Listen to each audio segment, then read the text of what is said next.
പ്രിയ ശ്രോതാക്കളെ നമസ്കാരം. ഞാൻ എൻ്റെ പ്രിയ ഗാനങ്ങൾ.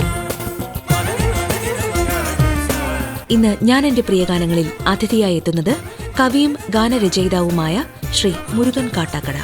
ശ്രീ മുരുകൻ കാട്ടാക്കടയുമായി സംസാരിക്കുന്നത് MV ശശികുമാർ.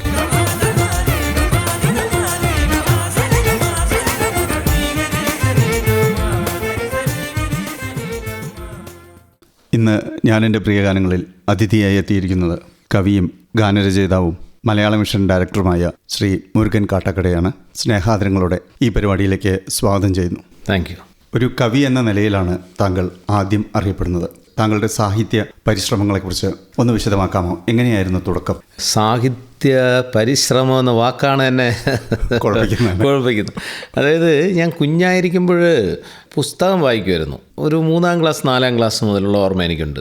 അമ്പിളി അമ്മാവൻ എന്ന് പറഞ്ഞ് പണ്ടൊരു പ്രസിദ്ധീകരണം ഉണ്ടായിരുന്നു. നല്ല രസമാണ്. അത് ചിത്രങ്ങളൊക്കെ ഉള്ള കളർഫുള്ളായിട്ടുള്ള, ഇന്നത്തെ മക്കൾക്ക് അത് അറിയില്ല.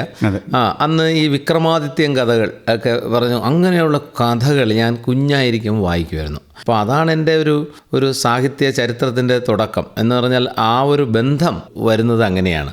പിന്നെ എൻ്റെ വീട്ടിൽ അച്ഛൻ, ഞാൻ 7ാം ക്ലാസ് പഠിക്കുമ്പോൾ അച്ഛൻ മരിച്ചുപോയി. പക്ഷേ അതിന് മുമ്പുള്ള എൻ്റെ ഒരു ഓർമ്മകളിൽ എൻ്റെ അച്ഛൻ വെറുതെ വീട്ടിലിരിക്കുന്നപ്പോഴെല്ലാം വായിക്കുമായിരുന്നു നന്നായി. അദ്ദേഹം ആസ്വദിക്കുന്നു. അദ്ദേഹത്തിൻ്റെ മുഖത്ത് സാധാരണയില്ലാത്ത ഭാവങ്ങളുണ്ടാകുന്നത് ഞാൻ ശ്രദ്ധിക്കുമായിരുന്നു. മാർത്താണ്ഡവർമ്മ, ധർമ്മരാജ എന്നൊക്കെ പറഞ്ഞ പഴയ പുസ്തകങ്ങളാണ്. അപ്പം പിന്നെ ഞാൻ മിണ്ടാതിരിക്കുമ്പോൾ അച്ഛൻ എനിക്ക് ആ കാര്യങ്ങളൊക്കെ പറഞ്ഞു തരും, അനന്തപത്മനാഭനെക്കുറിച്ചൊക്കെ. അപ്പോൾ എനിക്ക് തോന്നുന്നു ഈ 2 കാര്യങ്ങളായിരിക്കാം ഒരു പക്ഷേ ഈ സാഹിത്യത്തിൻ്റെ വഴിയിലൂടെ ഉള്ള ഒരു സഞ്ചാരത്തിന് എന്നെ പ്രാപ്തനാക്കുക എന്ന ആ അർത്ഥത്തിലല്ല ഞാൻ പറയുന്നത്. ഒരു വാക്കുകൊണ്ടെങ്കിലും മറ്റുള്ളവരുടെ ഹൃദയത്തിൽ എത്താൻ ഇടയാക്കിയത് ഈ ബാല്യ സന്ദർഭങ്ങളായിരിക്കാമെന്ന് ഞാൻ വിചാരിക്കുന്നു. ഈ കവിത സ്കൂൾ കാലഘട്ടത്തിൽ തന്നെ എഴുതി തുടങ്ങിയോ അതോ?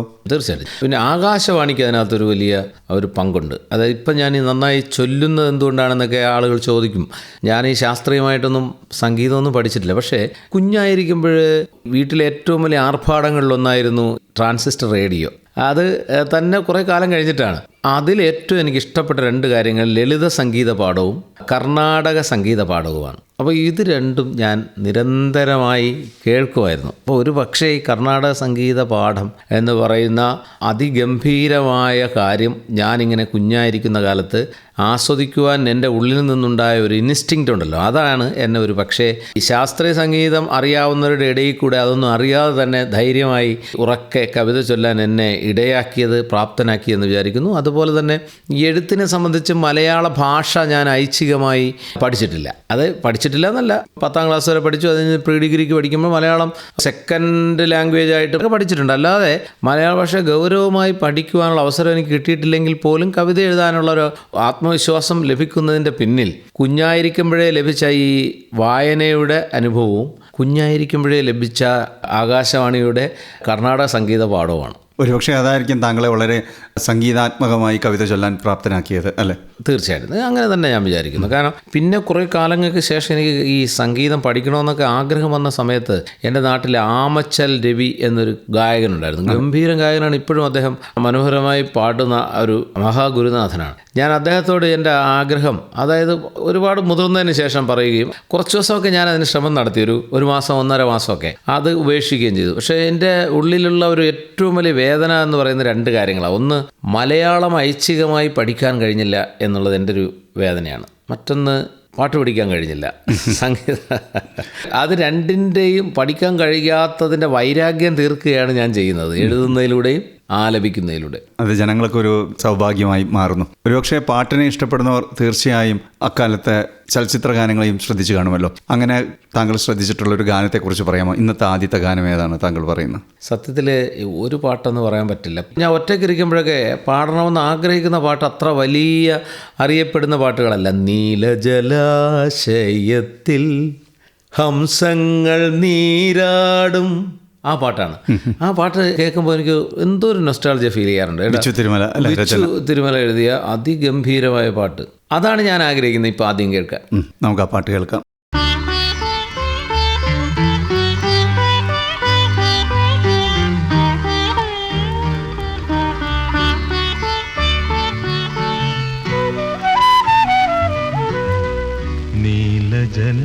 നീലജലാശയത്തിൽ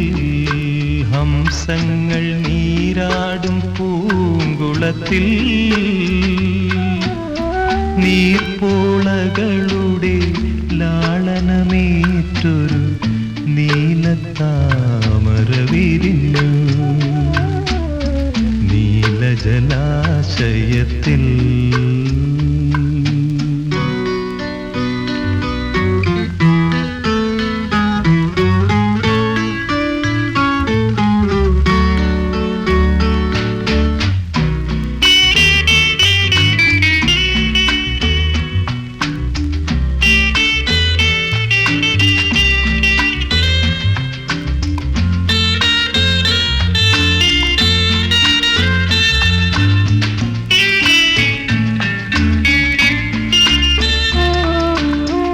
ഹൃദയം പൂമ്പൊയ്കയായി ഹംസങ്ങൾ സ്വപ്നങ്ങളായി ആയിരമായിരം അഭിലാഷങ്ങൾ തെളിനീർ കുമിളകളായി അവയുടെ ലാളനം ഏറ്റുമയങ്ങും നീയൊരു താമരയായി നീലത്താമരയായി നീലജലാശയത്തിൽ.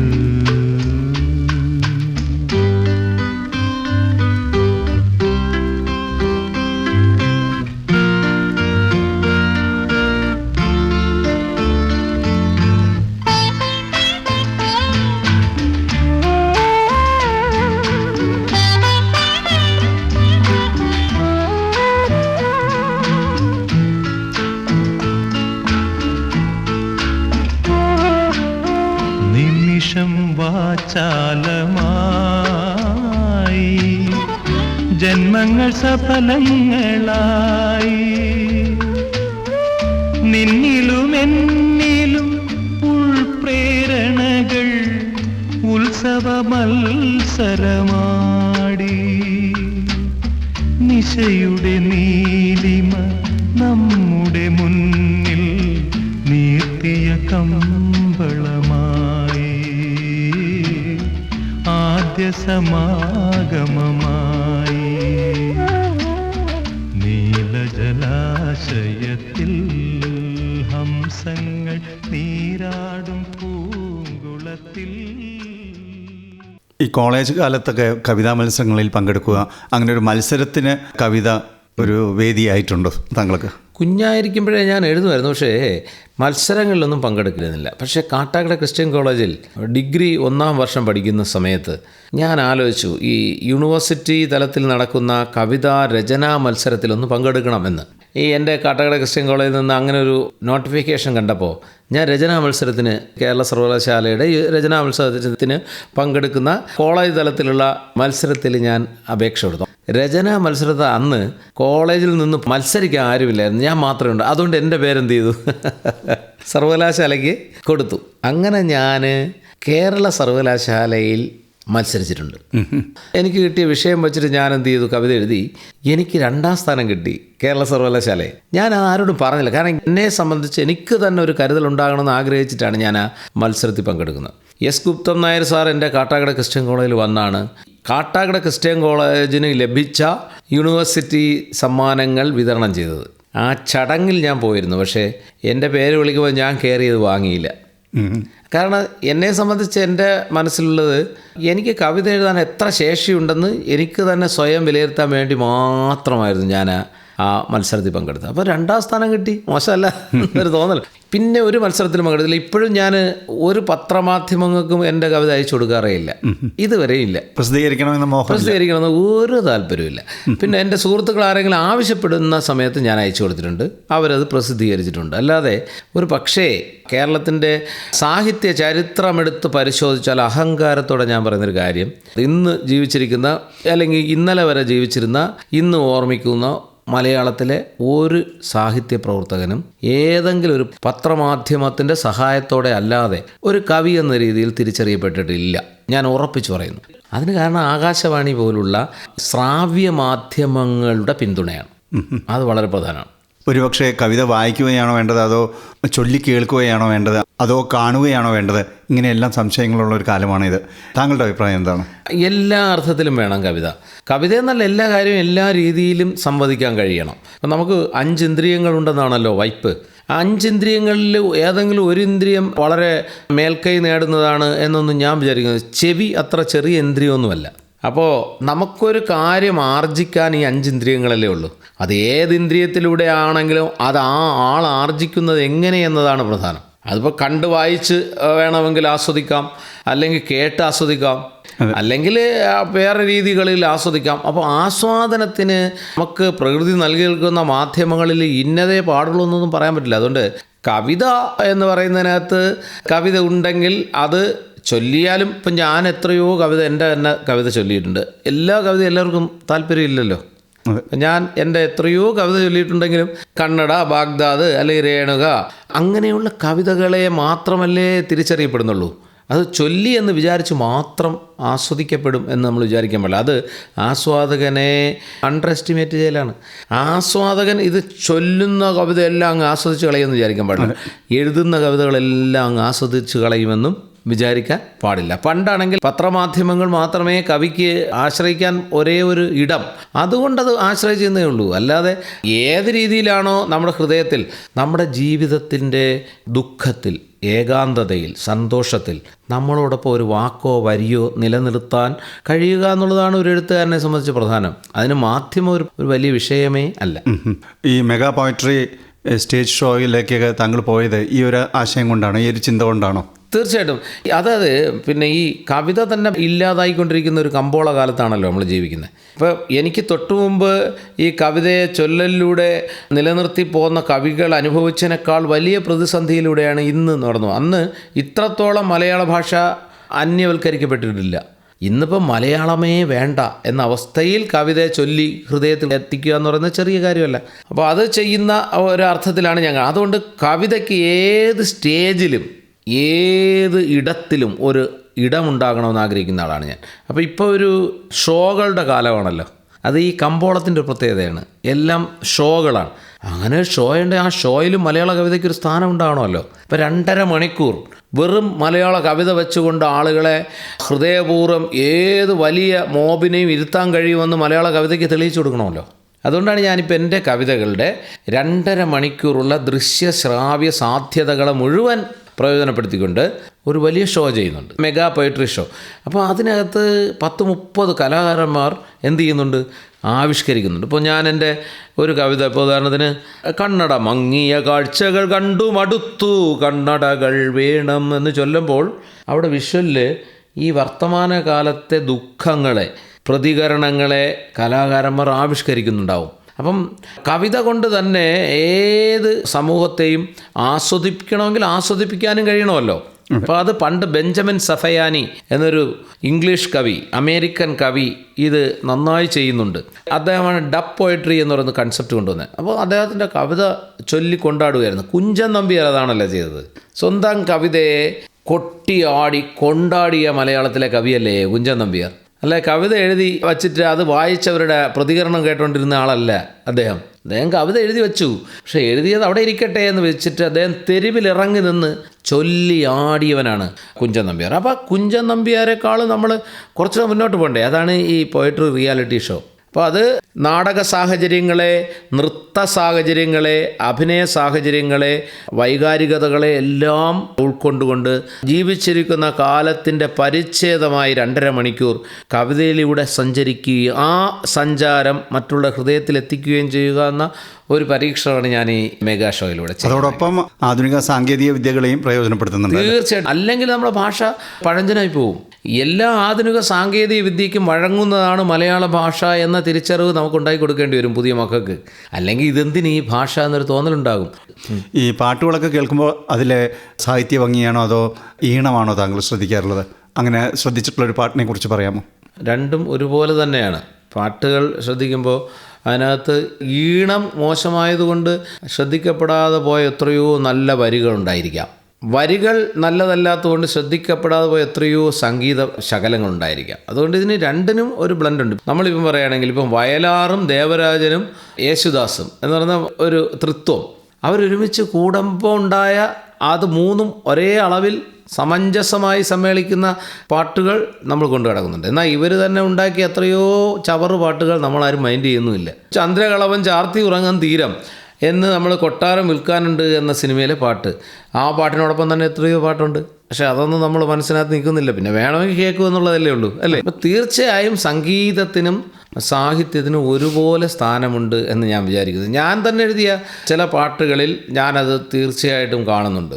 എൻ്റെ കവിതകളെ സംബന്ധിച്ച് തന്നെ പറയുകയാണെങ്കിൽ ഇപ്പം മങ്ങിയ കാഴ്ചകൾ കണ്ടു മടുത്തു കണ്ണടകൾ വേണം എന്ന് ഞാൻ ചൊല്ലുമ്പോൾ അതിനകത്ത് ആ കണ്ണടകൾ വേണമെന്ന് ഞാൻ കരഞ്ഞു പറയുന്ന ഒരു കാര്യത്തെ എനിക്ക് എൻ്റെ ഈണത്തിലൂടെ തിരിച്ചറിയിക്കാൻ കഴിഞ്ഞതുകൊണ്ടല്ലേ അത് വരുന്നത്. മങ്ങിയ കാഴ്ചകൾ കണ്ടു മടുത്തു കണ്ണടകൾ വേണം എന്ന് വേണമെങ്കിൽ എനിക്ക് ആ കാര്യം പറയാമായിരുന്നല്ലോ. പക്ഷെ അത് രണ്ടിനും അതിൻ്റെതായ പ്രാധാന്യമുണ്ട്.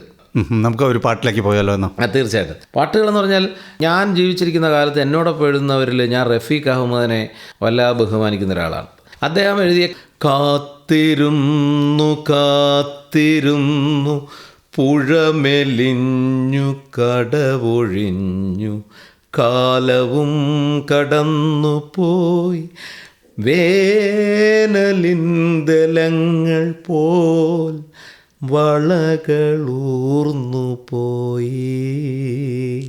കൈ ഇങ്ങനെ മെല്ലിച്ചതിന് ശേഷം വളകനിങ്ങളെ ഊർന്നു പോകുന്നതുവരെ കാത്തിരിക്കുക എന്ന് പറയുന്ന അതിഗംഭീരമായ പ്രണയബോധത്തെ ഇത്ര ഗംഭീരമായി അടയാളപ്പെടുത്താൻ പറ്റുന്നൊരു കവി നമ്മളൊക്കെ ജീവിച്ചിരിക്കുന്ന കാലത്ത് ജീവിച്ചിരിക്കുന്നു എന്നുള്ളതിന് എനിക്കിഷ്ടമാണ്. ആ പാട്ട് എനിക്ക് വലിയ ഇഷ്ടമാണ്. എന്നതിൻ്റെ മൊയ്തീൻ എം ജയചന്ദ്രൻ അതിഗംഭീരമായി സംഗീതം ചെയ്യുന്ന ഒരു സംഗീതജ്ഞനാണ്. ശ്രേയാ ഘോഷാലിൻ്റെ പാട്ട് കേൾക്കാം.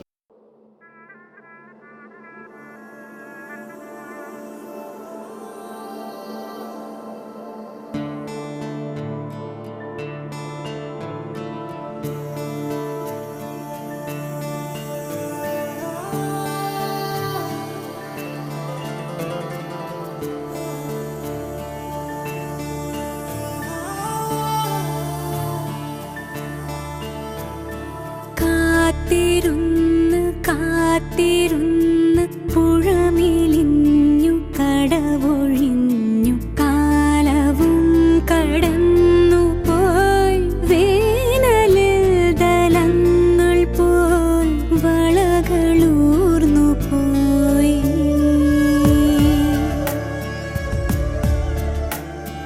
ഓർത്തിരുന്ന് ഓർത്തിരുന്ന് നിഴലു പോലെ ചിറകൊടിഞ്ഞു കാറ്റ്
താങ്കളുടെ കവിതയ്ക്ക് കിട്ടിയ സ്വീകാര്യത എങ്ങനെയായിരുന്നു?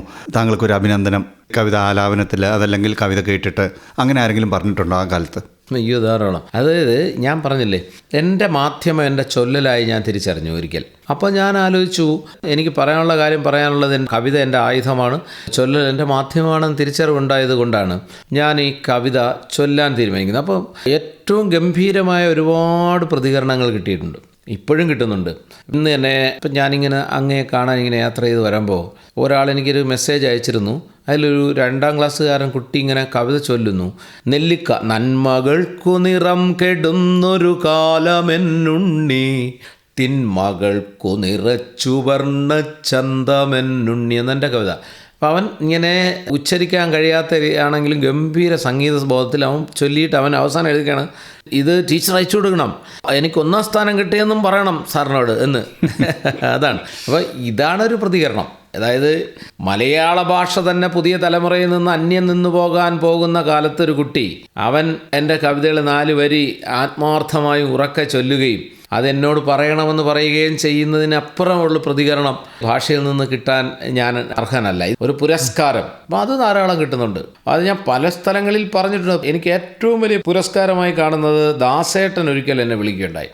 അതായത് ഒരേ കാലങ്ങൾക്ക് മുമ്പാണ്. ഞാൻ SMV ഗവൺമെൻറ് ഹയർ സെക്കൻഡറി സ്കൂളിലെ അധ്യാപകനായിരിക്കുന്ന സമയത്ത് ഒരു ദിവസം രാവിലെ എനിക്കൊരു കോൾ വരുന്നു. അപ്പം ഡോക്ടർ MM ബഷീർ, മലയാളത്തിലെ പ്രഗത്ഭനായ പ്രഭാഷകനാണ് ഡോക്ടർ MM ബഷീർ. അദ്ദേഹം എന്നെ വിളിച്ചിട്ട് പറഞ്ഞു, മുരുകൻ, രാവിലെ ദാസേട്ടൻ വിളിച്ചിരുന്നു, നിങ്ങളുടെ ശബ്ദം ഏതോ ഒരു ചാനലിൽ അദ്ദേഹം ബ്രേക്ക്ഫാസ്റ്റ് കഴിക്കാതിരിക്കുമ്പോൾ വെറുതെ ഇങ്ങനെ ചാനൽ നോക്കുമ്പോൾ നിങ്ങളുടെ ഒരു ശബ്ദം കേട്ടിട്ട് ഇത് ആരാണെന്ന് എന്നെ വിളിച്ച് ചോദിക്കുകയും അദ്ദേഹം എനിക്ക് ഒരു ക്ലിപ്പിംഗ് അയച്ചു തരികയും ഞാനത് നോക്കുമ്പോൾ നിങ്ങളാണെന്ന് കാണുകയും ഇയാളുടെ നമ്പർ കിട്ടുമോ എന്ന് ചോദിക്കുകയും ഞാൻ നിങ്ങളുടെ നമ്പർ കൊടുക്കുകയും ചെയ്തിട്ടുണ്ട്. ചിലപ്പോൾ അദ്ദേഹം ഉടനെ വിളിക്കും, നിങ്ങൾ എടുക്കണം എന്ന് പറയുന്നത് 10-13 വർഷങ്ങൾക്ക് മുമ്പാണ്. അപ്പോൾ ഞാൻ അന്തം വിട്ടുപോയി. കാരണം അദ്ദേഹം വിളിക്കുകയോ. അപ്പോൾ പിന്നെ പുള്ളി വീണ്ടും പറഞ്ഞു, സാധാരണ പുള്ളി മറ്റൊരാളുടെ നമ്പർ കണ്ടെത്തി അങ്ങോട്ട് വിളിക്കുക എന്നൊക്കെ പറയുന്നത് അപൂർവമാണ്, അതുകൊണ്ട് നിങ്ങൾ വിളിക്കുകയാണെങ്കിൽ അപ്പോൾ തന്നെ നിങ്ങൾ എടുത്ത് സംസാരിക്കണം എന്ന് പറഞ്ഞു. അപ്പോൾ ഞാൻ പറഞ്ഞു തീർച്ചയായിട്ടും. അങ്ങനെ ഞാൻ എൻ്റെ സ്കൂളിൽ വന്നു, SMV സ്കൂളിൽ, തിരുവനന്തപുരത്തെ. അപ്പോൾ സ്കൂളിൽ വന്നിങ്ങനെ സ്റ്റാഫ് റൂമിൽ മിണ്ടാതിരിക്കുകയാണ്, ആരോടും ഒന്നും പറയാതെ. അപ്പോൾ എനിക്ക് കോൾ വന്നു. അപ്പോൾ പറഞ്ഞു, ഹലോ, ഇന്നയാളാണ്, ഞാൻ ദാസേട്ടൻ്റെ സെക്രട്ടറിയാണേ, ദാസേട്ടൻ ഇപ്പോൾ നിങ്ങളെ വിളിക്കും, ഒന്ന് എടുക്കണേ എന്ന് പറഞ്ഞു.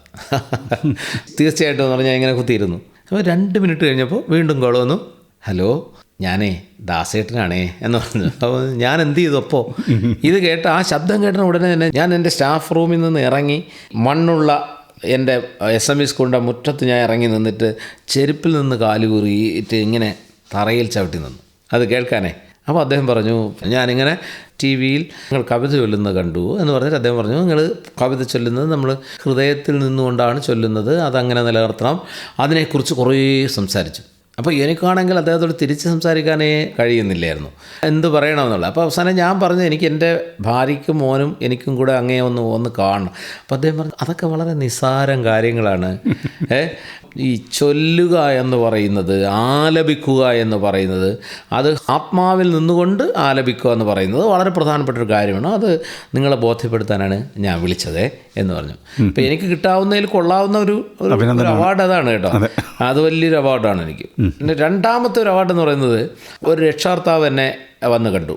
അദ്ദേഹം പറഞ്ഞു, മാഷേ, എൻ്റെ മകളിങ്ങനെ ജനിച്ചപ്പോഴേ ഇങ്ങനെ തല വലുതായി ഈ ഫ്ലൂയിഡ് കെട്ടി ഇങ്ങനെ കിടക്കുകയാണ്. അവൾക്കിപ്പോൾ 13 വയസ്സായി. അവളിപ്പോൾ പെൺകുട്ടിയായി. ഈ പെൺകുട്ടിയായി കഴിഞ്ഞതിന് ശേഷവും അവളെ പരിചരിക്കേണ്ട അവസ്ഥ, ഭാര്യ മരിച്ചുപോയി, ഞാൻ തന്നെയാണ് അവളെ പരിചരിക്കുന്നത്. അപ്പോൾ അവൾക്ക് ഭക്ഷണം കൊടുക്കുമ്പോൾ ഒരു പ്രശ്നമുണ്ട്, അവൾ കഴിക്കില്ല. നിരന്തരമായി ഒരുപാട് ബുദ്ധിമുട്ടിയാണ് ഞാനിത് കൊടുക്കുന്നത്. അപ്പോൾ ഡോക്ടർ പറഞ്ഞു, നിങ്ങൾ നല്ല സംഗീതം കേൾപ്പിക്കുക. ചില സംഗീതം കേൾക്കുമ്പോൾ കുറച്ച് പ്രതികരിക്കും, ചില പാട്ടുകൾ കേൾക്കുമ്പോൾ പുള്ളി കുറച്ചുകൂടെ ധാരാളമായി ഇങ്ങനെ കഴിക്കുന്നുണ്ട്. ഇന്നൊന്നും അല്ലത്, അന്ന് ഈ CD വരുന്ന കാലമാണ്. അന്ന് ഈ തമ്പാനൂരൊക്കെ ഈ ഡ്യൂപ്ലിക്കേറ്റ് CD ഇങ്ങനെ വിൽക്കുന്ന ഒരു കാലം ഉണ്ടായിരുന്നേ. അപ്പോൾ ഞാൻ അവിടെ നിന്ന് കുറേ സാധനം വാങ്ങി. അദ്ദേഹം പറയുന്നു, അതിൽ നിന്ന് നിങ്ങളുടെ കവിത, കണ്ണട എന്ന കവിത അത് ഇടുമ്പോൾ ധാരാളമായി ഭക്ഷണം കഴിക്കുന്നു. അപ്പോൾ എനിക്ക് ഭയങ്കര സന്തോഷമായി. ഞാൻ പരീക്ഷണാർത്ഥം അതൊന്ന് ഓഫ് ചെയ്ത് കഴിഞ്ഞാൽ അവൾ നിശബ്ദയാവുന്നു, വീണ്ടും ഓണാക്കിയാൽ അവൾ കഴിക്കുന്നു. മറ്റൊരു പാട്ട് കേൾക്കുന്നതിനേക്കാൾ ഇതുവരെ ഉള്ള ഇതിൽ നിന്ന് വളരെ ബെറ്ററായിട്ട് ഫീൽ ചെയ്യുന്നു അത്. അതുകൊണ്ട് ഇപ്പം ഞാൻ എല്ലാ ദിവസവും ഭക്ഷണം കൊടുക്കുമ്പോൾ ഇത് മാത്രമാണ് ഇട്ട് കൊടുക്കുന്നത്. അപ്പോൾ ഡോക്ടറോട് ഞാൻ ചെന്ന് പറഞ്ഞു. അപ്പോൾ അദ്ദേഹം പറഞ്ഞു, ആ ആളിന് നിങ്ങളുടെ മകളെ കുറച്ചുകൂടെ മോട്ടിവേറ്റ് ചെയ്യാൻ കഴിഞ്ഞെന്നിരിക്കാം, അതുകൊണ്ട് അദ്ദേഹത്തെ കണ്ടെത്താൻ പറഞ്ഞു. അങ്ങനെ ഞാൻ കണ്ടെത്തി വരുന്നതാണ് മാഷേ എന്ന് പറഞ്ഞു. അപ്പോൾ ഞാൻ പറഞ്ഞു ഞാൻ വരും, എനിക്ക് മോളെ കാണണം. പറഞ്ഞു ഇന്ന് വരണ്ട, ഞാൻ വേറൊരു ദിവസം വരാം, അന്ന് എൻ്റെ കൂടെ ഒന്ന് വരണം. ഞാൻ പറഞ്ഞു തീർച്ചയായും വരാമെന്ന് പറഞ്ഞു. പക്ഷേ അദ്ദേഹം പിന്നെ വന്നതേ ഇല്ല. അപ്പോൾ എനിക്ക് തോന്നുന്നു അദ്ദേഹത്തിന് വരാൻ കഴിയാത്ത രീതിയിൽ അദ്ദേഹത്തിൻ്റെ ആവശ്യം കഴിഞ്ഞു കാണും. അപ്പോൾ അതൊരു വലിയൊരു അവാർഡായിട്ട് ഞാൻ കാണുന്നു. ദാസേട്ടൻ്റെ ഈ ശബ്ദം ഒരു വലിയ അവാർഡായിട്ട് കാണുന്നു. ഇത് തന്നെയാണ് ഈ ചൊല്ലലിനെ കുറിച്ച് ചോദിക്കുമ്പോഴേ, കവിത ചൊല്ലാനുള്ളതാണോ കവിത വായിക്കാനുള്ളതാണോ എന്നൊക്കെ ചോദിക്കുന്നവർക്കുള്ള ഉത്തരമാണത്. പക്ഷേ പലപ്പോഴും ഇങ്ങനെ നമ്മൾ വളരെ സംഗീതാത്മകമായി മനുഷ്യൻ്റെ ഹൃദയത്തിലേക്ക് കടന്നു ചെല്ലുന്ന വിധം ചൊല്ലുന്ന കവികളെ കാസറ്റ് കവികൾ എന്ന് പറഞ്ഞ് ഒരുപക്ഷെ ONV കുറുപ്പ് സാറ് മുതൽക്ക് ഇത്തരം ആക്ഷേപം കേട്ട് കാണും. താങ്കൾക്കെതിരെയും ഇത്തരം വിമർശനങ്ങൾ അതല്ലെങ്കിൽ ആക്ഷേപങ്ങൾ തന്നെ ഉണ്ടായിട്ടുണ്ടോ? ധാരാളമുണ്ട്, ഇപ്പോഴുണ്ട്, നേരത്തെയുണ്ട്. നമ്മൾ ബലവാനായി നിൽക്കുക എന്നുള്ളത് മാത്രമേ അതിനകത്തുള്ളൂ. എപ്പോഴെല്ലാം നമ്മൾ വീക്കാവുന്ന, നമ്മൾ ഈ ബാക്ടീരിയ നമ്മളെ ആക്രമിക്കും പോലെ തന്നെ, അത് ഈ കാര്യത്തിലെന്നല്ല എല്ലാവരുടെ കാര്യത്തിലും ജീവിതത്തെ അങ്ങനെയാണ്. വിജയിച്ച് നിൽക്കുന്നവനോടൊപ്പമാണ് സമൂഹം നിൽക്കുന്നത്. രാരി രാരി രാരി രം രാരോ രാരി രാരി രാരി രം രാരോ.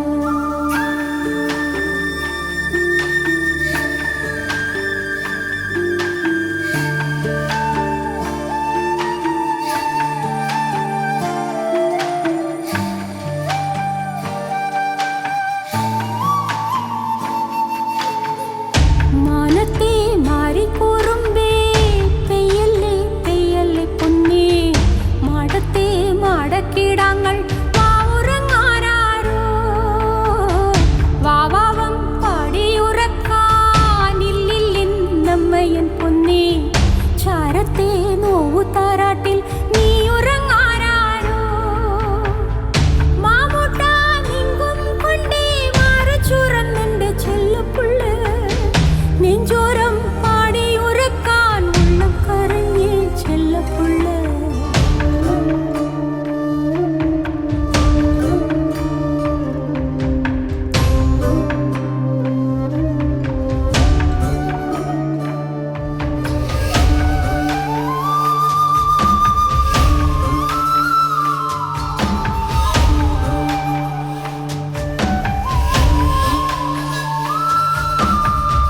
കുഞ്ഞിക്കാൽ പിച്ച പിച്ച തത്തി തത്തി നീ നടന്നേ, ഇന്നെൻ്റെ കണ്ണു നനഞ്ഞേ ഉള്ളു നിറഞ്ഞേ ചെല്ലപ്പൊന്നേ, കുഞ്ഞിക്കൈ തപ്പോ തപ്പോ താളം കൊട്ടി നീ ചിരിച്ചേ, കണ്ടെൻ്റെ കാടും കാട്ടാറും കൂടെ ചിരിച്ചേ കന്നിപ്പൊന്നേ, പുഞ്ചിരിക്കു കണ്ണേ അമ്മയുണ്ട് മേലേ, കണ്ണു ചിമ്മും താരകമായി ദൂരെ, മാനത്തെ മാറിക്കുറുമ്പേ പെയ്യല്ലേ പെയ്യല്ലേ പൊന്നേ, മാടത്തെ മാടക്കിടാങ്ങൾ വാവുറങ്ങാരോ, വാവാവം പാടിയുറക്കാനില്ലില്ലെന്നമ്മയൻ പൊന്നേ, ചാരത്തെ നോവു താരാട്ടിൽ നീ ഉറങ്ങാരോ.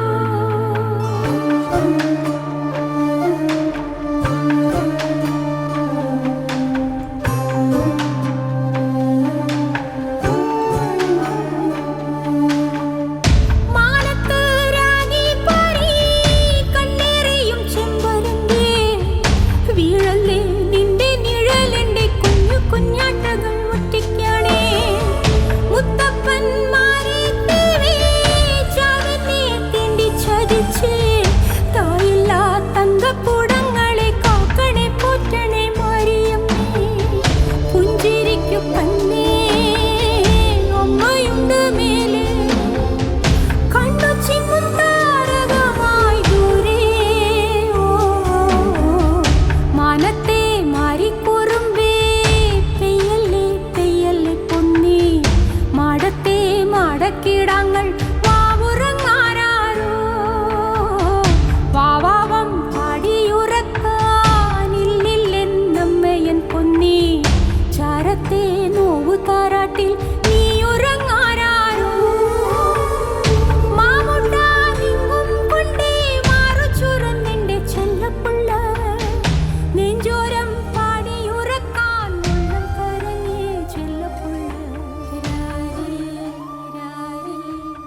എങ്ങനെയായിരുന്നു പിന്നീട് ഈ ചലച്ചിത്ര ഗാനരചനാ രംഗത്തേക്ക് എത്തുന്നത്? ഞാൻ 8ാം ക്ലാസ്സിൽ പഠിക്കുമ്പോഴുള്ള ഒരു അനുഭവമാണ്. അതായത് 7ാം ക്ലാസ് വരെ ഉച്ചക്കഞ്ഞി ഉണ്ടായിരുന്നു പ്ലാവൂർ ഗവൺമെൻറ് UP സ്കൂൾ. അത് കഴിഞ്ഞാൽ അവിടെ 8ാം ക്ലാസ്സില്ല. 8ാം ക്ലാസ് വരെ ഞാൻ ഒറ്റശേഖരമംഗലം എന്ന് പറയുന്ന സ്ഥലത്തെ 8ാം ക്ലാസ്സിൽ ഒരു 4 കിലോമീറ്റർ എൻ്റെ നെയ്യാറ് താണ്ടി ഞാൻ നടന്നു പോകുന്ന സ്കൂൾ. പക്ഷെ അവിടെ ചെല്ലുമ്പോൾ ഒരു പ്രതിസന്ധി ഉണ്ടായി. അതായത് അന്നത്തെ കാലത്ത് ഹൈസ്കൂൾ കുട്ടികൾക്ക് ഉച്ചക്കഞ്ഞി ഇല്ലായിരുന്നു. ഞാൻ ഉച്ചയ്ക്ക് ഒന്നും കഴിക്കുന്നില്ല എന്ന കാര്യം ആരും അറിയുന്നത് ഞാൻ ഇഷ്ടപ്പെട്ടിട്ടില്ല. ഉള്ളിലൊരു അമിത ദുരഭിമാന ബോധം എന്തോ കാരണങ്ങൾ കൊണ്ടുണ്ട്. അപ്പം ഉച്ചയ്ക്ക് ബെല്ലടിച്ചിറങ്ങുമ്പോൾ കുറേ കൂട്ടുകാർ അവരുടെ പൊതിച്ചോറുകൾ കഴിക്കാൻ വേണ്ടി എടുത്തു വെച്ച് കൈ കഴുകാൻ പോകും. കുറേ കുട്ടികൾ കാശുണ്ട് കയ്യിൽ, അവരതും കൊണ്ട് തൊട്ടടുത്തുള്ള ഒരു കടയുണ്ട്, ആ കടയിലേക്ക് പോകും. ഞാൻ അവരോടൊപ്പം ഇറങ്ങും. അപ്പോൾ ആ കടയുടെ അടുത്തെത്തുമ്പം ഞാൻ പറയും, ഈ കട വളരെ മോശമാണ്, ഞാൻ ഇവിടെ കയറില്ല എന്ന് പറയും. ഇത് ഈ കട കൂടാ, നമുക്ക് കയറടാ, ദോശയുണ്ട്. ഞാൻ പറയേ ഇത് വൃത്തിയില്ല, എനിക്ക് ഇഷ്ടമല്ല എന്ന് പറഞ്ഞിട്ട് ഞാൻ എന്ത് വേറൊരു കടയുണ്ടെന്ന് പറഞ്ഞ് അങ്ങ് നടന്നു പോകും. എൻ്റെ കൂട്ടുകാർ വിചാരിക്കുന്നത് ഇവൻ എന്ത് ചെയ്യില്ല ഈ കടയിൽ. ഞാൻ 1.5 കിലോമീറ്റർ അകലെയുള്ള ഓട്ട പൈപ്പിലെ ചീറ്റുന്ന വെള്ളത്തെ ഉള്ളിലെ നീറ്റലിലേക്ക് ചാല് കീറിക്കൊണ്ട് തിരിച്ചു വരും. അങ്ങനെ ഒരു ദിവസം ഞാൻ എൻ്റെ 8ാം ക്ലാസ്സിൽ ഒറ്റക്കിരിക്കുമ്പോൾ ജംഗ്ഷനിൽ കോളാമ്പിയിൽ ഒരു പാട്ടിങ്ങനെ, ഈ മനോഹര തീരത്ത് തരുമോ ഇനിയൊരു ജന്മം കൂടെ എന്ന പാട്ടിങ്ങനെ കേൾക്കുന്നു. അപ്പം ഞാൻ പെട്ടെന്ന് ഉള്ളിൽ പറഞ്ഞു, മലയാള സിനിമയുടെ ഗാനചരിത്രമെടുക്കുമ്പോൾ എൻ്റെ 10 പാട്ടുകളുണ്ടാകും എന്ന്. പച്ചവെള്ളം മാത്രമുള്ള വയറും കൊണ്ട് ഒരു 8ാം ക്ലാസ്സുകാരൻ ഒറ്റയ്ക്കിരുന്നിട്ട് എങ്ങനെയാണ് അങ്ങനെ പറഞ്ഞതെന്ന് ഇപ്പോഴും എനിക്ക് ഓർത്തിട്ട് മനസ്സിലാകുന്നില്ല. അത് കഴിഞ്ഞാൽ മലയാള സിനിമയിലേക്ക് വരാനിടയാക്കിയത് ഞാൻ ആദ്യം എൻ്റെ തന്നെ കവിത ചൊല്ലിക്കൊണ്ടാണ്. പറയാൻ മറന്നത് എന്നൊരു സിനിമയുണ്ട്, കൊച്ചു സിനിമയാണ്. അതിനകത്ത് പറയുവാനാകാത്തൊരായിരം കഥനങ്ങൾ ഹൃദയത്തിൽ മുട്ടി വിളിച്ചിടുമ്പോൾ ഇനി എനിക്കിവിടിരുന്നൊറ്റയ്ക്കു പാടുവാൻ കഴിയുമോരാ കിളി കൂട്ടുകാരി എന്ന് തുടങ്ങുന്ന പാട്ടാണ്, കവിത.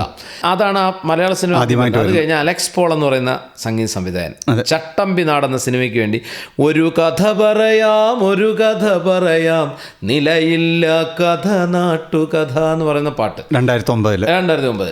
അപ്പോൾ അതാണ് കൊമേഴ്സ്യൽ സിനിമയിൽ വന്ന ആദ്യത്തെ പാട്ട്. പക്ഷേ ഞാൻ സ്വതന്ത്ര ഗാനരചയിതാവായി മാറുന്നത് 2012 ശ്രീനിവാസ് ഏട്ടൻ്റെ രചനയിൽ ഒരു നാൾ വരും എന്നൊരു സിനിമ TK രാജകുമാർ ഏട്ടൻ സംവിധാനം ചെയ്ത് എനിക്ക് തോന്നുന്നു മണിയമ്പിള്ള രാജുവേട്ടൻ നിർമ്മിച്ച പടം.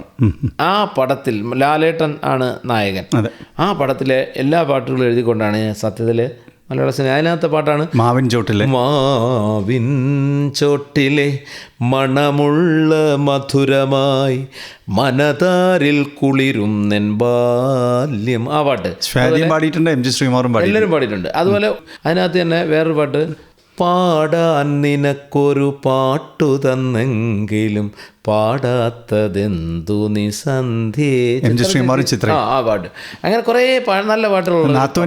മോഹൻലാലിനെ അവർ രണ്ടുപേരും കൂടെ എൻ്റെ കവിതയാണ് അതിനകത്ത് അതിൻ്റെ പ്രൊമോഷന് വേണ്ടി റിമി ടോമിയും ലാലേട്ടനും ആ പാട്ടത്തിൽ പാടിയിട്ടുണ്ട്. 6 പാട്ട് ഞാൻ അതിലെഴുതി. അതോടെയാണ് ശരിക്കും ഒരു ഗാനരചയിതാവ് എന്നുള്ള നിലയ്ക്ക് എസ്റ്റാബ്ലിഷ് ചെയ്തത്. അതെ. എങ്ങനെയാണ് പൊതുവെ ഈണം ഇട്ടിട്ട് താങ്കൾ പാട്ട് എഴുതിയിട്ടുണ്ടോ? ധാരാളം. മിക്കവാറും പാട്ടുകളും അങ്ങനെയാണല്ലോ. ഇപ്പോൾ ഉദാഹരണത്തിന് രതി നിർവേദത്തിലെ ചെമ്പകപ്പൂങ്കാട്ടിലെ ചിത്രമണി പൊയ്കയിൽ കണ്ടു ഞാൻ നിന്നെ ചെന്താമരേ, എൻ്റെ കരൾ കുമ്പിളിൻ ചാറ്റുമഴച്ചോലയിൽ വന്നു പൂത്തുലഞ്ഞിടുമോ ചൊല്ലാതിരേ, തന്നനന്ന താനന തന്നനന്ന താനന അയച്ചു തരികയാണ് ചെയ്യുന്നത്. അതിനകത്ത് നല്ല പാട്ടുകളുണ്ട്. സുദീപ് കുമാറാണ് ഈ പാട്ട്. സുദീപ് കുമാറിന് സംസ്ഥാന അവാർഡ് കിട്ടിയ പാട്ടാണ്. പിന്നെ ശ്രേയ ഘോഷാലിനും സംസ്ഥാന അവാർഡ് കിട്ടി. കണ്ണോരം ചിങ്കാർ ഇതെല്ലാം വീണ വിട്ടിട്ട് എഴുതിയതാണ്. അതുപോലെ നാട്ടുവഴിയിൽ കാറ്റുമൂളണ പാട്ട് കേട്ടില്ലേ, അങ്ങനെ നിഖിൽ രാജൻ്റെ പാട്ട്. നല്ല കദളി കൂമ്പിനുള്ളിലെ തേൻ കുടിച്ചില്ലേ, കൊതിയൂറി നിന്നില്ലേ, കണ്ണാരം പൊത്തിയൊളിച്ചും പുന്നാരം കണ്ടുപിടിച്ചും അഞ്ഞിലി മുട്ടിലൊളിച്ചു കളിച്ചില്ലേ. അങ്ങനെ പാട്ട് കൊള്ളാവുന്ന കുറെ പാട്ടുണ്ടായിരുന്ന ഒരു നല്ല 2012 പൊതുവെ താങ്കൾക്ക് നല്ലൊരു നല്ല വർഷമായിരുന്നു. കുറെ അവാർഡുകളും കിട്ടി. മാത്രമല്ല ഗാനഗന്ധർവനും താങ്കളുടെ പാട്ട് പാടി ആ വർഷം തന്നെ. അതിനകത്ത് ഒരു വലിയ പ്രത്യേകത ഉണ്ട് കേട്ടോ. അതായത് ദാസേട്ടൻ 50 വർഷം പൂർത്തിയാക്കിയത് ആ പാട്ട് പാടിക്കൊണ്ടാണ്. മല്ലു സിംഗിലെ 4 വരി, അതായത് ജാതിഭേദം മതദ്വേഷം എന്ന് പറയുന്ന നാരായണ ഗുരുദേവൻ്റെ 4 വരി ആലപിച്ചുകൊണ്ടാണ് ദാസേട്ടൻ മലയാള സിനിമയിൽ ഒരു ഗായകൻ എന്ന രീതിയിൽ തുടക്കം കുറിക്കുന്നത്. എന്തോ ഭാഗ്യത്തിന്, എൻ്റെ ഭാഗ്യത്തിന് അദ്ദേഹം 50 വർഷം പൂർത്തിയാക്കിക്കൊണ്ട് പാടിയത് ഈ മല്ലു സിംഗ് എന്ന പടത്തിലെ ചം ചം എന്ന് പറയുന്ന പാട്ടിലെ അവസാനത്തെ 4 വരി. ചമുക്ക് ചമു ചം ചം നീ പാടാതെ പാടുന്ന പാട്ടിൽ ഈ ചോളങ്ങൾ ചാഞ്ചാടും ചന്തം. ആ വരികളാണ് വിദ്യാസാഗറിന്റെ കൂടെ ജിബാലിന്റെ കൂടെ ഒരുപാട് പാട്ട് എഴുതിയിട്ടുണ്ട്. വിദ്യാസാഗറിന്റെ കൂടെ ചെയ്തതിൽ എനിക്ക് ഏറ്റവും ഇഷ്ടപ്പെട്ട പാട്ട്, അത്ര പോപ്പുലർ ആയിട്ടില്ല, ഭയ്യ ഭയ്യ എന്ന് പറയുന്ന പടത്തിനകത്തൊരു പാട്ടുണ്ട്, ജയചന്ദ്രൻ ജി പാടിയ പാട്ടാണ്. ആരോടും ആരാരോടും പാടല്ലേ പറയല്ലേ, ആലോലം ആടാടല്ലേ, ആരോമൽ പൂവല്ലേ, ഒരു കാര്യം പറയാതെ ഒരു വാക്കും മിണ്ടാതെ, ഒരു കാര്യം പറയാതെ ഒരു വാക്കും മിണ്ടാതെ, മഴ തനനാനി താനനാനി എന്നൊരു പാട്ട്, ഗംഭീര. അതുപോലെ താപ്പാനയിലും ഒരു നല്ല പാട്ടുണ്ട്, മണിവാക പൂത്ത മലയിൽ എൻ്റെ കുടിലിൽ അവിടല്ലേ, അത് നല്ല പാട്ടാണ്. വിദ്യാസാഗറിന്റെ മധുബാലകൃഷ്ണൻ. അങ്ങനെ സിനിമ നന്നാവാത്തതുകൊണ്ട്, അല്ലെങ്കിൽ ഇപ്പോൾ വളരെ ശ്രദ്ധിക്കപ്പെടാതെ പോയതുകൊണ്ട് നമ്മൾ ആഗ്രഹിച്ച രീതിയിൽ എത്താത്ത പാട്ടുകളുണ്ട്. അതിലൊരു പാട്ടാണ് മഴയിൽ നിറയും പുഴ പോലെ എന്നൊരു പാട്ടുണ്ട്, പറങ്കിമല എന്ന് പറയുന്ന സിനിമയിൽ. അപ്പോൾ അങ്ങനെ കുറേ പാട്ടുണ്ട്. പിക്കറ്റ് 43 എന്നൊരു പടത്തിലെ ഒരു പാട്ടുണ്ട്, മേജർ രവിയേട്ടൻ്റെ നല്ലൊരു പടമാണ്. ഇന്ത്യയും പാകിസ്ഥാനിലും മനുഷ്യരുണ്ട് എന്ന് കാണിക്കുന്നൊരു പടം, മാരിമഴ എന്ന് പറയുന്ന. മാരി മഴ മാഞ്ഞു പോയി, രതീഷ് വേഗായിരുന്നു. അതാണ് നല്ല ഗംഭീരം പാട്ടാണ്. രതീഷ് ഗംഭീരമായിട്ട് സംഗീതം ചെയ്തു, വിജയേശ്വസ് ഗംഭീരമായിട്ട് പാടി. കാറ്റിലില വീണു പോയി എന്നൊരു പാട്ട്. ഒരു പുഴയും മറുപുഴയും ചേരുമ്പോൾ. ഒരുപക്ഷെ ചട്ടക്കാരി വയലാർ എഴുതിയ പാട്ടുകളായിരുന്നു ആദ്യം വന്നത്.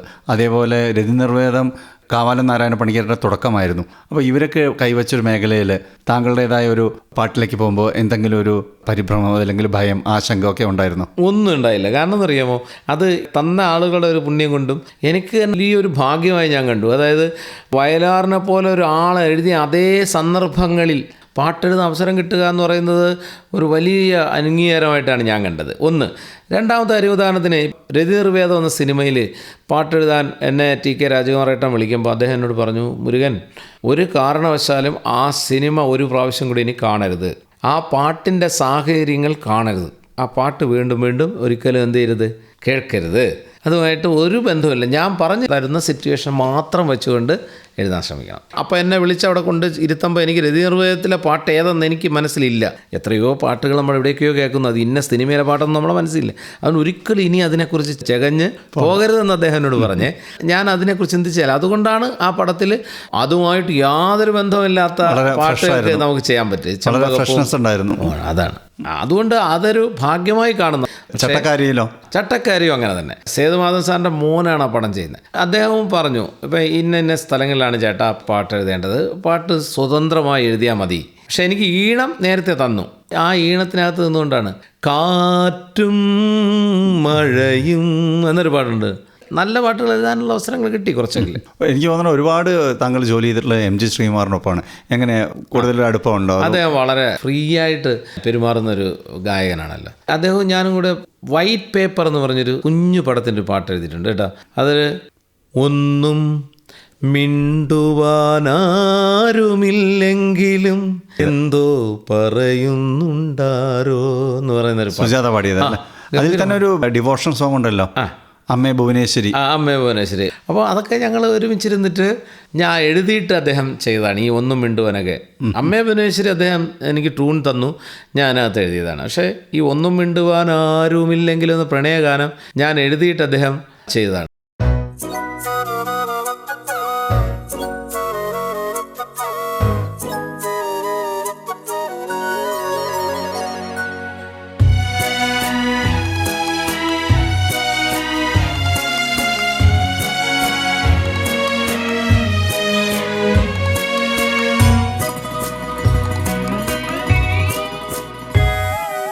ഒന്നും മിണ്ടുവാനാരുമില്ലെങ്കിലും എന്തു പറയുന്നുണ്ടാരു. ഒന്നും മിണ്ടുവാനാരുമില്ലെങ്കിലും എന്തു പറയുന്നുണ്ടാരു.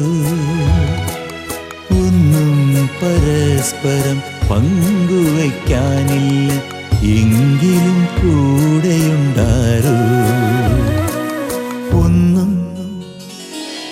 ഒന്നും മിണ്ടുവാനാരുമില്ലെങ്കിലും എന്തോ പറയുന്നുണ്ടാരോ.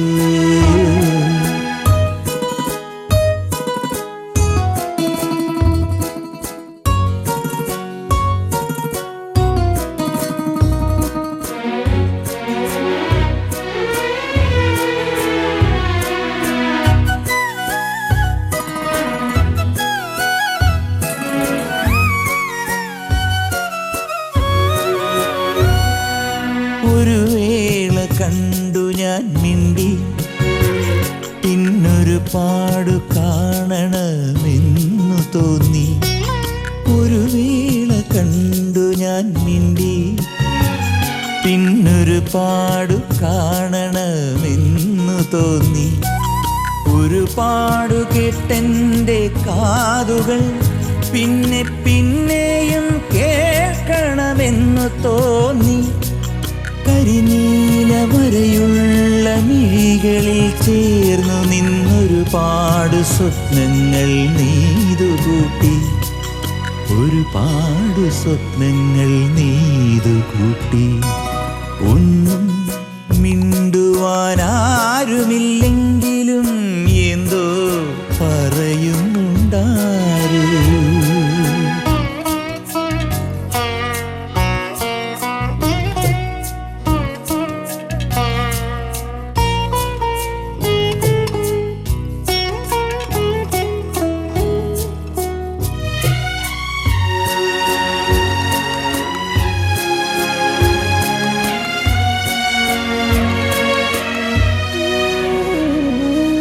മധുരമാമേതോ വസന്തത്തെ ഓർത്തുകൊണ്ടൊരു കാട്ടുപൂങ്കുയിൽ മൂളിയെന്നു.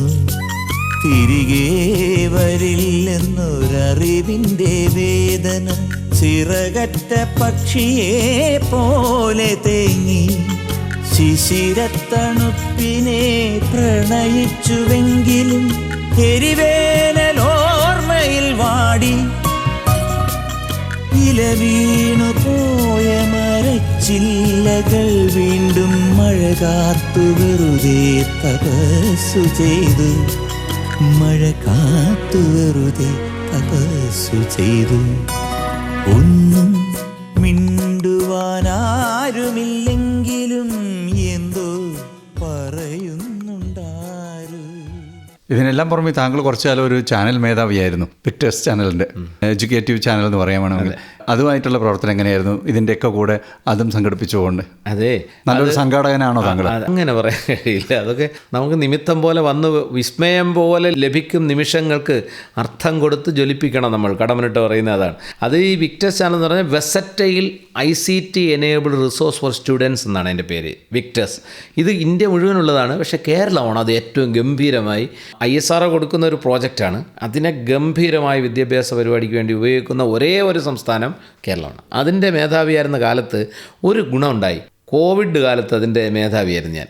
ആ സമയത്ത് ജനകീയ വിദ്യാഭ്യാസം നൽകാൻ കഴിഞ്ഞു. അതായത് കോവിഡ് കാലത്ത് ലോകം മുഴുവൻ വിദ്യാഭ്യാസ കാര്യത്തിൽ പകച്ചു നിൽക്കുമ്പോൾ, പുതിയ മക്കൾക്ക് എങ്ങനെ വിദ്യാഭ്യാസം കൊടുക്കുമെന്ന് പകച്ചു നിൽക്കുമ്പോൾ, രവീന്ദ്ര മാഷ് എന്ന് പറയുന്ന മഹാനായ വിദ്യാഭ്യാസ മന്ത്രി, സി രവീന്ദ്രനാഥ്, അയ്യോ, അദ്ദേഹത്തിൻ്റെ ദീർഘവീക്ഷണം, അദ്ദേഹത്തിൻ്റെ ചിന്ത, അതാണ് നമുക്ക് ഈ ചാനൽ വഴി സാധാരണ വീടുകളിലിരിക്കുന്ന ടി വിയിലേക്ക് ജനകീയ വിദ്യാഭ്യാസം കൊടുത്താൽ എന്ത് എന്നൊരു ചിന്ത അദ്ദേഹം മുന്നോട്ട് വെച്ചു. യെസ് എന്ന് പറയുന്നു. അങ്ങനെയാണ് ആ കാലത്ത് ഈ വിക്ടേഴ്സ് ചാനലിലൂടെ നല്ല ഒന്നാന്തരം ഓൺലൈൻ വിദ്യാഭ്യാസം ലോകത്തിൽ ഒരു മാതൃകയാക്കി വയ്ക്കുന്നത്. ആ സമയത്ത് ആ ചാനലിൻ്റെ കാര്യങ്ങൾ കൈകാര്യം ചെയ്യുന്ന ഒരാളായിരുന്നു ഞാൻ. അതിൽ അധ്യാപകൻ എന്ന രീതിയിലുള്ള ഒരു വെർഷനെന്നേ ഉള്ളൂ. അതും അധ്യാപകനായിരിക്കുക എന്നുള്ളത് വളരെ പ്രധാനപ്പെട്ട ഒരു കാര്യമാണ്. അതുപോലെ തന്നെ പൊതുവിദ്യാഭ്യാസ സംരക്ഷണ യജ്ഞത്തിൻ്റെ ഭാഗമായിട്ട് അതിന് കോർഡിനേറ്റർ 1.5 വർഷം അതിൻ്റെ കോർഡിനേറ്റർ. കേരളത്തിലെ മികവിൻ്റെ കേന്ദ്രങ്ങളാണ് ഇപ്പം പൊതുവിദ്യാലയങ്ങളെ. ഇപ്പം തന്നെ 10 ലക്ഷത്തിലധികം മക്കൾ അൺഎയ്ഡഡ് മേഖലയിൽ നിന്ന് ഈ ഗവൺമെൻറ് മേഖലയിലെ സ്കൂളുകളിലേക്ക് വന്നല്ലോ.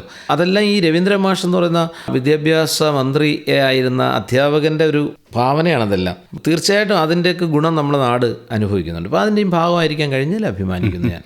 അതേപോലെ തന്നെ താങ്കൾ വിഷ്വൽ മീഡിയയിലെ ദൂരദർശന് വേണ്ടി എല്ലാവരും ചൊല്ലണം എന്ന പരിപാടിയുടെ നാടൻ പാട്ടുകളുടെ റിയാലിറ്റി ഷോ ആയിരുന്നു കേട്ടോ. എല്ലാത്തിനെയും ഇപ്പം കമ്പോളത്തിൽ സാധ്യത ഉണ്ടാവണമല്ലോ, കസേര ഉണ്ടാവണം കമ്പോളത്തിൽ. അതാണ് ഞാൻ നേരത്തെ പറഞ്ഞത്. കവിതയ്ക്ക് ഏത് കമ്പോളത്തിലും പിടിച്ച് കയറിയിരിക്കാൻ പറ്റുന്ന വലിയ ഗംഭീര ഒരു കസേര ഉണ്ടാവണം. അതുപോലെ തന്നെ നമ്മുടെ ഫോക്ലോറും. അപ്പം അത് വെച്ചുകൊണ്ടുള്ള അതിഗംഭീരമായൊരു സാധനമായിരുന്നു ഈ എല്ലാവരും ചൊല്ലണം. ദൂരദർശൻ ഒരു വലിയ മാധ്യമമാണ്. ഒരു തരത്തിലുള്ള കച്ചവട സാധ്യതകളെ മാത്രം മനസ്സിൽ കാണാതെ കൊള്ളാവുന്ന കാര്യങ്ങൾ കൈകാര്യം ചെയ്യുന്ന മാധ്യമങ്ങളാണല്ലോ ഈ പൊതു മാധ്യമങ്ങൾ. അതുപോലെ മാമ്പഴത്തിലും താങ്കൾ വിധികർത്താവായിരുന്നു. അതൊരു വലിയ ഷോ ആയിരുന്നു മാമ്പഴം. അതായത് ഞാൻ ഈ പറഞ്ഞ പോലെ ഭാഷ, കവിതയ്ക്ക് ഏത് റിയാലിറ്റി മേഖലയായാലും ഏത് മേഖലയിലും കവിതയ്ക്ക് ഒരു സേ ഉണ്ടെന്ന് കാണിച്ചു കൊടുത്ത ഒരു ഷോ ആയിരുന്നു. ഇപ്പോൾ താങ്കൾ നടത്തുന്ന മലയാള മിഷൻ്റെ പ്രവർത്തനങ്ങൾ? മലയാളം മിഷൻ എന്ന് പറയുന്നത് പ്രവാസ ലോകത്തെ മലയാളി മക്കളുടെ ഹൃദയത്തിൽ നമ്മുടെ ഭാഷയെയും സംസ്കാരത്തെയും നിലനിർത്തുക എന്ന ലക്ഷ്യത്തോടു കൂടി ഗവൺമെൻറ്റിൻ്റെ ഒരു ഇനിഷ്യേറ്റീവാണ് മലയാളം മിഷൻ. അപ്പോൾ ഇപ്പോൾ ഞങ്ങൾ 40 രാജ്യങ്ങളിലും 24 സംസ്ഥാനങ്ങളിലും മലയാളം മിഷൻ്റെ പ്രവർത്തനമുണ്ട്. അല്ലെങ്കിൽ നമ്മുടെ മക്കളിൽ ഭാഷയേ ഉണ്ടാവില്ല. കേരളത്തിനുള്ളിൽ തന്നെ ഇല്ലല്ലോ. ഇപ്പോൾ കേരളത്തിൽ അണ്ണയുടെ ഇംഗ്ലീഷ് മീഡിയം സ്കൂളിൽ പഠിക്കുന്ന മക്കളുടെ ഹൃദയത്തിൽ ഇപ്പം മലയാള ഭാഷ ഉണ്ടോ എന്ന് കേട്ടാൽ കുറച്ച് കുറവാണ്. വിദേശ രാജ്യങ്ങളിൽ അത് ഗംഭീരമായി നിലനിൽക്കുന്നുണ്ട്. അതിനെ പ്രോജ്വലിപ്പിക്കുക. കാരണം പുറത്ത് നിൽക്കുന്ന നഷ്ടപ്പെടും വരെ നഷ്ടപ്പെടുന്നതിന് നഷ്ടമെന്താണെന്നത് ഓർക്കില്ല നാം എന്നാണല്ലോ. നഷ്ടപ്പെടും വരെ നഷ്ടപ്പെടുന്നതിൻ നഷ്ടമെന്താണെന്നത് ഓർക്കില്ല നാം. ഈ നഷ്ടപ്പെടാൻ അനുഭവിക്കുന്നവരാണ് പ്രവാസികൾ. അതുകൊണ്ട് അവരുടെ മക്കളെയും മക്കളെയൊക്കെ ഭാഷയിൽ പിടിച്ചിർത്താൻ, അതിനെ ബൂസ്റ്റ് ചെയ്യിക്കാൻ വേണ്ടിയാണ് കേരള ഗവൺമെൻറ് മലയാളം മിഷൻ കൊണ്ടുവന്നിരിക്കുന്നത്. ലോകത്തിൽ സർക്കാർ തലത്തിൽ ഒരു ഭാഷയ്ക്ക് വേണ്ടി നിലനിൽക്കുന്ന ഒരേ ഒരു മിഷനാണത്. ഗംഭീരമായത് പോകുന്നുണ്ട്. ഭാഷ കൊണ്ട് അടയാളപ്പെടുത്തിയ ഭൂപടമാണ് മലയാളി എന്ന പ്രചരണമാണ് ഞങ്ങൾ ചെയ്യുന്നത്. പിന്നെ ഇപ്പോൾ ഒരു കുഴപ്പമുണ്ട്. ഇനി PSC പരീക്ഷ എഴുതണമെങ്കിൽ മലയാളം പഠിച്ചിരിക്കണം 10ാം ക്ലാസ് വരെ. 10ാം ക്ലാസ് വരെ കഴിഞ്ഞില്ലെങ്കിൽ +2-നെങ്കിലും മലയാളം പഠിക്കണം. +2-നും കഴിഞ്ഞില്ലെങ്കിൽ ഡിഗ്രിക്ക് മലയാളം പഠിക്കണം. അതും കഴിയാത്തവർക്ക് കഴിയില്ല. അത് കൊടുക്കുന്ന ഒരു കോഴ്സ് ഞങ്ങൾ കൊടുക്കുന്നുണ്ട്. നീലക്കുറിഞ്ഞ് ഹയർ ഡിപ്ലോമ കോഴ്സ്. അത് പാസ്സായാൽ 10ാം ക്ലാസ് വരെ മലയാളം പഠിക്കാത്ത മക്കൾക്കും എന്ത് ചെയ്യാം? PSC എഴുതാം. പക്ഷേ അത് കേരളത്തിനുള്ളിലെ കുട്ടിയൊക്കെ എഴുതാൻ കഴിയില്ല. അത് പ്രവാസ ലോകത്ത് ഇതിന് സാധ്യത ഇല്ലായിരുന്ന മക്കൾക്ക് വേണ്ടി മാത്രം ഞങ്ങൾ നടത്തുന്ന കോഴ്സാണ് തുല്യതാ പരീക്ഷ. അപ്പോൾ ഏറ്റവും ഗംഭീരമായി നടന്നു. ഇപ്പോൾ തന്നെ ഈ ഓണവുമായി ബന്ധപ്പെട്ട് ഇപ്പം ഞാൻ വൈക്കം സത്യാഗ്രഹവുമായി ബന്ധപ്പെട്ട്, വൈക്കം സത്യാഗ്രഹത്തിൻ്റെ 100ാം വാർഷികമാണല്ലോ. ഇപ്പം 100 വിദേശ രാജ്യങ്ങളിലെ മലയാളി മക്കളെയും 100 മലയാളം ഭാഷാ അധ്യാപകരെ, പ്രവാസ ലോകത്തെ മലയാളം മിഷൻ അധ്യാപകരുടെയും ഒരു വലിയ സംഗമം ഞാൻ ഈ വൈക്കം സ്മൃതി മണ്ഡപത്തിൽ വയ്ക്കുന്നുണ്ട് ഇപ്പോൾ. അപ്പോൾ അങ്ങനെ ഭാഷയുമായി ലോകത്തെ അടുപ്പിച്ച് നിർത്തുക എന്ന ലക്ഷ്യത്തോടെ പ്രവർത്തിക്കുന്നതാണ് മലയാളം മിഷൻ. എങ്ങനെയാണ് താങ്കളുടെ ഈ ഗാനരചനയും കവിതയൊക്കെ വീട്ടുകാർ, കുടുംബം പ്രോത്സാഹിപ്പിക്കുന്നത്? അതല്ലെങ്കിൽ അവരുടെ സ്വാധീനം എന്താണ് അതിൽ? വളരെ വലുതാണ്. കാരണം ഈ സാധാരണ കവികൾ കവിത എഴുതി ഏതെങ്കിലും ആഴ്ചപ്പതിപ്പിന് അയച്ചു കൊടുത്തിട്ട് മിണ്ടാതെ വീട്ടിൽ ഇരുന്നാൽ മതി. എന്നെ സംബന്ധിച്ച് അങ്ങനെയല്ലല്ലോ. ഞാനിങ്ങനെ കവിത ചൊല്ലി നടക്കുന്ന കവിയാണ്. അപ്പോൾ വീട്ടിൽ നിന്നുള്ള പിന്തുണ വളരെ പ്രധാനപ്പെട്ടതാണ്. അപ്പോൾ എൻ്റെ ഭാര്യ ലേഖ ഒരു ലൈബ്രറിയാണ് സ്കൂളിലെ. പിന്നെ ഒറ്റ മകനാണ് അവൻ, അദ്വൈത്. അവനിപ്പോൾ ചൈനയിൽ മെഡിസിൻ പഠിക്കുകയാണ്. അപ്പോൾ അവരുടെ രണ്ടുപേരുടെയും ത്യാഗം കൂടെ ഉണ്ട്. അവർക്ക് കിട്ടേണ്ട കുടുംബ സാഹചര്യങ്ങളെ അല്ലെ സന്ദർഭങ്ങളെ ഒഴിവാക്കിയിട്ട് യാത്ര ചെയ്യാനും കവിത ചൊല്ലാനും കവിതയെ എന്ന മൂത്ത മകളെയും കൊണ്ട് നടക്കാനുമൊക്കെ എന്നെ പ്രേരിപ്പിച്ചത് എൻ്റെ കുടുംബമാണ്. ആ അർത്ഥത്തിൽ വലിയ സന്തോഷവാനാണ് ഞാൻ.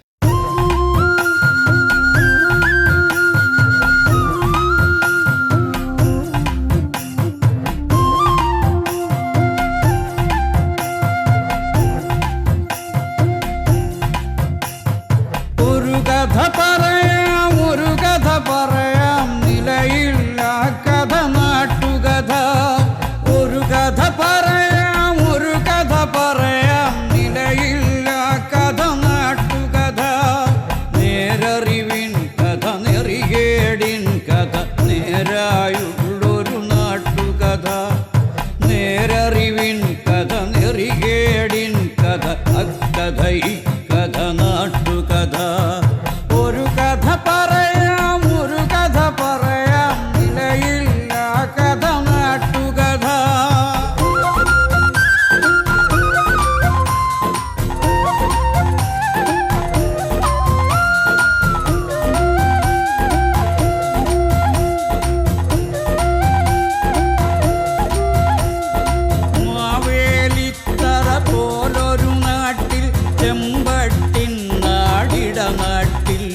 വിട്ട് ചട്ടം മാറ്റി ചിട്ടകൾ മാറ്റി നാടൊരു ചട്ടം വിക്കളമായി നാടൊരു ചട്ടം വിക്കളമായി.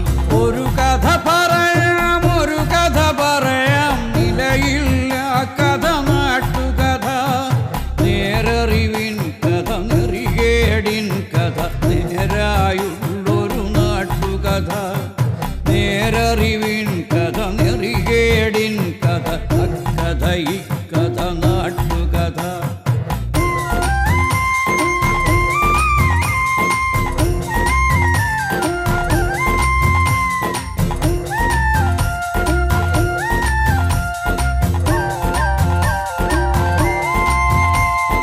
അങ്ങേ കൊമ്പിലിരുന്നു ചിലയ്ക്കും ചെങ്ങാലി കിളി ചോദിച്ചു ആ വിത്തേതാണ് ആ വിഷവിത്തേതങ്ങേ കൊമ്പിലെ തത്തമ്മേ. ആ വിഷവിത്തത് നമ്മുടെ ഉള്ളിലെ കാടതിൽ വീണു മുളയ്ക്കുന്നു. ആ കാടങ്ങു കരിച്ചു കളഞ്ഞാൽ സ്നേഹം പൊലിയോ പൊലി പൊലിയോ സ്നേഹം പൊലിയോ പൊലി പൊലിയോ പൊലിയോ പൊലി പൊലിയോ പൊലി പൊലിയോ പൊലി പൊലി സ്നേഹം പൊലിയോ പൊലി പൊലിയോ സ്നേഹം പൊലിയോ പൊലി പൊലിയോ. ഒരു കഥ പറയാം ഒരു കഥ പറയാം നിലയില്ല കഥ നാട്ടുകഥ നേരറിവിൻ കഥ നെറികേടിൻ കഥ നേരായുള്ളൊരു നാട്ടുകഥ നേരറിവിൻ കഥ നെറികേടിൻ കഥ അക്കഥ ഇക്കഥ നാട്ടുകഥ. കവിതകളെല്ലാം സമാഹരിച്ച് പുസ്തകമാക്കിയിട്ടുണ്ടോ താങ്കൾ? പുസ്തകമാക്കിയിട്ടുണ്ട്. DC ബുക്സിൻ്റെ ഇപ്പോൾ ഒരു 20 എഡിഷനായി. അത് മുരുകൻ കാട്ടാക്കടയുടെ കവിതകളെന്ന് പറഞ്ഞ് ചെറിയ പുസ്തകമുണ്ട്. അത് അല്ല, അതിലെല്ലാ കവിതയും വരില്ലോ? എല്ലാ കവിതയും വരും. അതുകൊണ്ടാണ് ഒരു 10-50 കവിതയേ ഉള്ളൂ.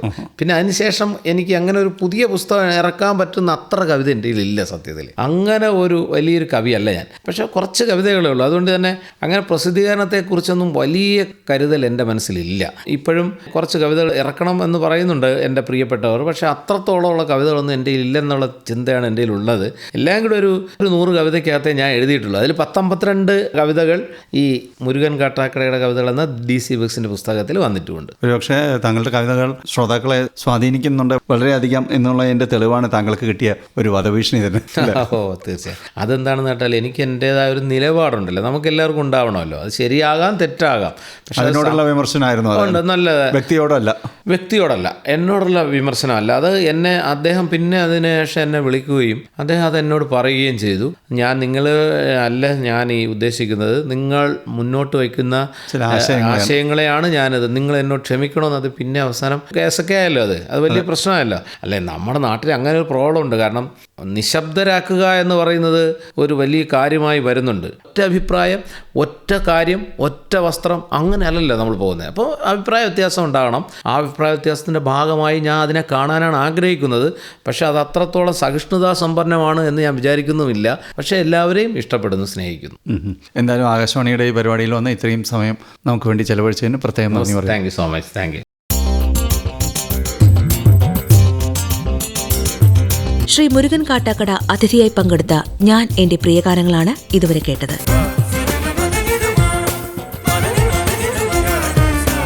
ഞാൻ എന്റെ പ്രിയഗാനങ്ങൾ. നിർവഹണം MV ശശികുമാർ. നിർവഹണ സഹായം വിനോദ് കല്ലറ.